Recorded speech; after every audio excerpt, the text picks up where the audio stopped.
શ્રી ગણેશાય નમઃ. મિત્રો, તમારું સ્વાગત છે આપણી યુટ્યુબ ચેનલ રાધાકૃષ્ણ ભક્તિધારામાં. આજે આપણે જાણીશું ગીતા મહાત્મય, ગીતા પૂજા વિધિ અને આજના દિવસે કરવામાં આવતા સરળ ઉપાય જાણીશું. જો તમને આ વિડીયો પસંદ આવે તો આ વિડીયોને લાઈક કરજો, શેર કરજો અને આપણી યુટ્યુબ ચેનલને સબસ્ક્રાઈબ કરી બેલ આઇકન દબાવજો અને કોમેન્ટ બોક્સમાં જય શ્રી કૃષ્ણ અવશ્ય લખજો. ધન્યવાદ. હર હર મહાદેવ.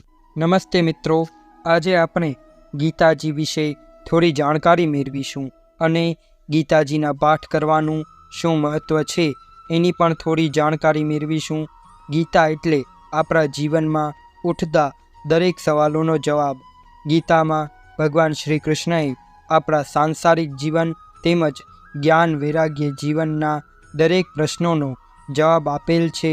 એટલે જ સંસ્કૃતમાં એક ઉક્તિ છે કે ગીતા સુગીતા કર્તવ્યા કિમન્યે શાસ્ત્ર વિસ્તરે યા સ્વયં પદ્મનાભસ્ય મુખ પદ્માદ વિનિસ્તૃતા.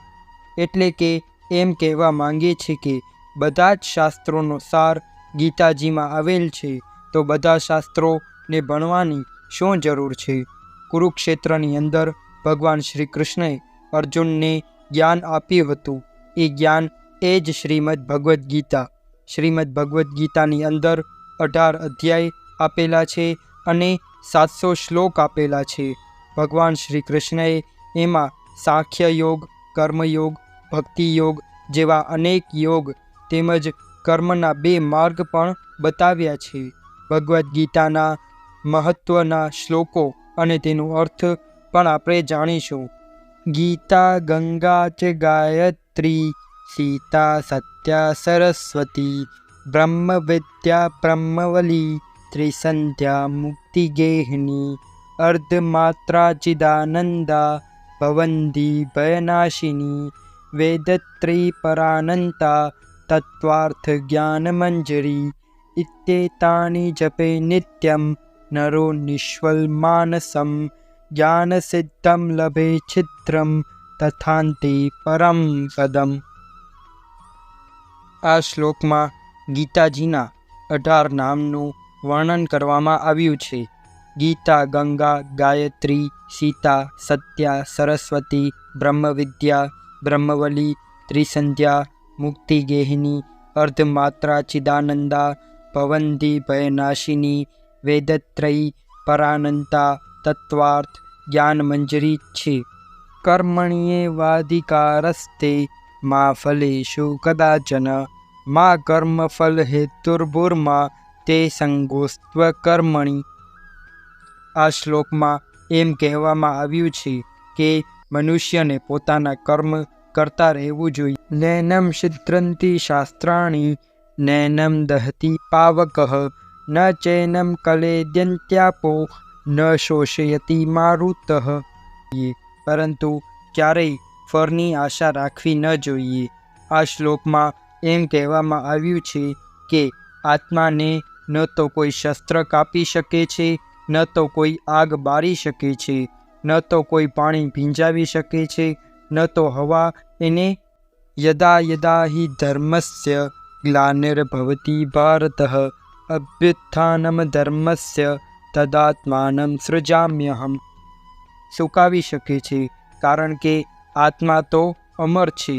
આ શ્લોકમાં એમ કહેવામાં આવ્યું છે કે જ્યારે જ્યારે ધરતી પર ધર્મનો નાશ થાય છે અને અધર્મનો વિકાસ થાય છે, ત્યારે હું ધર્મની રક્ષા કરવા અને અધર્મનો નાશ કરવા હું ધરતી પર જન્મ લઉં છું. અર્થાત આ ગીતા નામનું શાસ્ત્ર જે પુણ્ય આપનારું છે, જે તેનું ધ્યાન કરે છે, તે ભય અને શોક ત્યજીને ભગવાન વિષ્ણુના ધામની પ્રાપ્તિ કરે છે. આ શ્લોકનો અર્થ થાય છે, જેમ માણસનું પોતાના શરીરનો મેલ દૂર કરવા માટે સ્નાન કરે છે, તેમજ આ ગીતારૂપી જળથી સ્નાન કરવાથી સંસારના મોહ માયારૂપી મરનો નાશ થાય છે.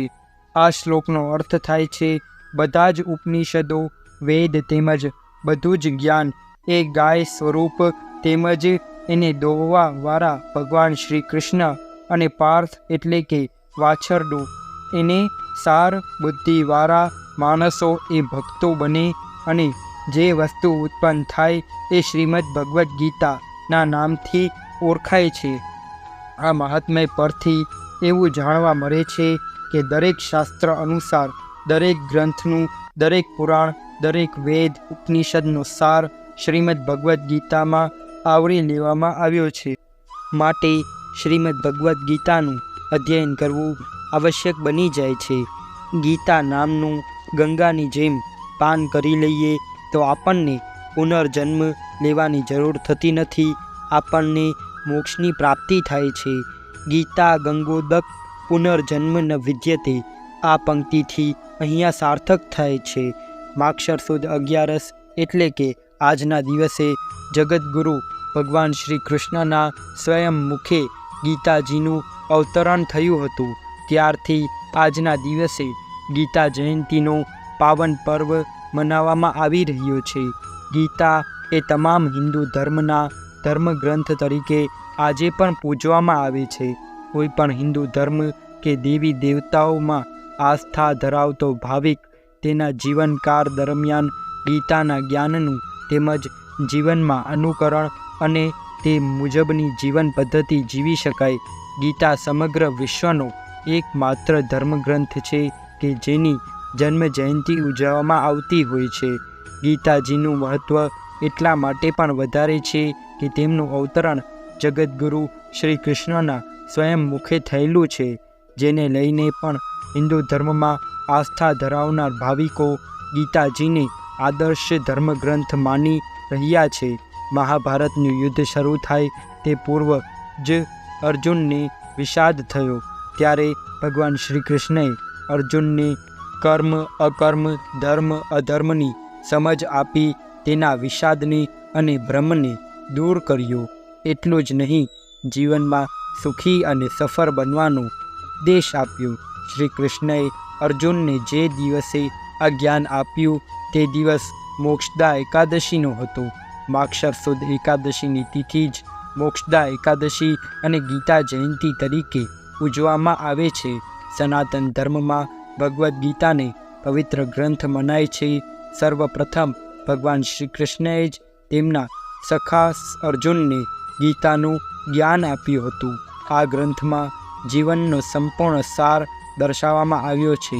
સાથે જ ધાર્મિક, કાર્મિક, સાંસ્કૃતિક અને વ્યવહારિક જ્ઞાન પણ આપવામાં આવ્યું છે. આ ગ્રંથનું અધ્યયન અને અનુસરણ કરવાથી વ્યક્તિની દિશા અને દશા બંને બદલાઈ જાય છે. એટલું જ નહીં, જીવનમાં સુખી અને સફળ બનવાનો ઉપદેશ પણ આપે છે. શ્રી કૃષ્ણએ અર્જુનને જે દિવસે આ જ્ઞાન આપ્યું તે દિવસ મોક્ષદા એકાદશીનો હતો. માગશર સુદ એકાદશીની તિથિ જ મોક્ષદા એકાદશી અને ગીતા જયંતી તરીકે ઓળખાય છે. હિન્દુ ધર્મમાં દરેક એકાદશીનું પોતાનું મહત્ત્વ હોય છે. દરેક માસમાં 2 એકાદશી આવે છે. માગશર માસમાં શુક્લ પક્ષની એકાદશીને મોક્ષદા એકાદશીના નામથી ઓળખવામાં આવે છે. આ વર્ષે મોક્ષદા એકાદશીનું વ્રત 22 ડિસેમ્બર 2023ના રોજ છે. મોક્ષદા એકાદશી પર ગીતા જયંતી પણ ઉજવવામાં આવે છે. હિન્દુ ધર્મમાં ગીતા જયંતીનું વિશેષ મહત્ત્વ છે. માનવામાં આવે છે કે મોક્ષદા એકાદશીનું વ્રત રાખવાથી પૂર્વજોનો આશીર્વાદ પ્રાપ્ત થવા સાથે જ મોક્ષ મળે છે. તો આવો જાણીએ કે મોક્ષદા એકાદશી અને ગીતા જયંતીનો શું સંબંધ છે અને એનું શું મહત્ત્વ છે. મોક્ષદા એકાદશી અને ગીતા જયંતીનો સંબંધ પૌરાણિક કથાઓમાં જોવા મળે છે. એવું માનવામાં આવે છે કે જે દિવસે ભગવાન શ્રી કૃષ્ણએ અર્જુનને ગીતાનો ઉપદેશ આપ્યો હતો તે દિવસે માગશર મહિનાની શુક્લ પક્ષની એકાદશી હતી. તેથી જ આ દિવસે ગીતા જયંતી ઉજવવામાં આવે છે. મોક્ષદા એકાદશીના દિવસે ગીતાની વિશેષ પૂજા કરવામાં આવે છે. ગીતાના ઉપદેશ પછી જ અર્જુન કૌરવોને હરાવીને યુદ્ધ જીતી શક્યો. ગીતા વ્યક્તિના મનના વિચારોને શુદ્ધ કરે છે. સાચા અને ખોટા વચ્ચેનો તફાવત ગીતામાંથી સમજાય છે. મોક્ષદા એકાદશી પર ગીતાની પૂજા કરવાનો નિયમ છે. તેની સાથે ભગવાન વિષ્ણુ અને શ્રી કૃષ્ણની પણ પૂજા કરવામાં આવે છે. આ દિવસે ગીતા વાંચવું ખૂબ જ ફળદાયી માનવામાં આવે છે. આ દિવસે સવારે વહેલા ઉઠીને સ્નાન કરીને પૂજા અર્ચના કરવી અને વ્રતનો સંકલ્પ કરવો.